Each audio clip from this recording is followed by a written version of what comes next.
दोस्तों, आपने game of throne series देखी होगी या इस सीरीज के बारे में सुना होगा। अब इस सीरीज के मेकर्स लेकर आए हैं गेम ऑफ थ्रोन सीरीज का prequel part a night of the seven kingdom, जो कि बेस्ट है सर डंकन द टॉल के जीवन पर। सर डंकन द टॉल को वेस्टरोस के इतिहास में सबसे महान तलवारबाजों में शुमार किया जाता है। आपने गेम ऑफ थ्रोन्स में ये सीन तो देखा ही होगा।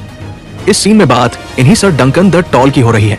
आखिर कौन है सर डंकन, जिन्हें इतने सम्मान से याद किया जाता है? सर डंकन का जन्म किंग्स लैंडिंग के फ्लीबोटम नामक स्लम स्थान पर हुआ था और इनके माता पिता का भी कोई रिकॉर्ड नहीं है। वे एक बास्टर्ड भी हो सकते हैं, पर इस बारे में कुछ नहीं कहा जा सकता।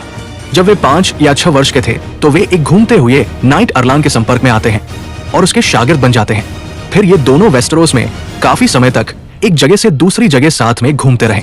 जब अरलान की बीमारी से मृत्यु होती है तो सर डंकन अपने उस्ताद को दफनाते हैं। आगे चलकर सर डंकन की भेंट एगोन टारगेरियन एक से होती है, जो उस समय अपने राजघराने से भागकर वेश बदलकर घूम रहे थे और मात्र 9 वर्ष के थे। सर डंकन और प्रिंस एक काफी समय तक साथ में कई रोमांचक घटनाओं से गुजरते हैं। जब 233 ऐसी में प्रिंस एगोन के पिता राजा मीकर की मृत्यु हो जाती है और प्रिंस एगोन के 2 बड़े भाइयों की मौत पहले ही हो जाने के कारण प्रिंस एमोन को आयरन थ्रोन ऑफर किया जाता है, तो एमोन राजगद्दी पर बैठने से मना कर देते हैं और इस तरह से Prince Aegon king Aegon Targaryen the 5th के तौर पर राजा बनते हैं। इन्हें एगोन द अनलाइकली की उपाधि दी गई क्योंकि एक के राजा बनने की संभावना लगभग 0 थी।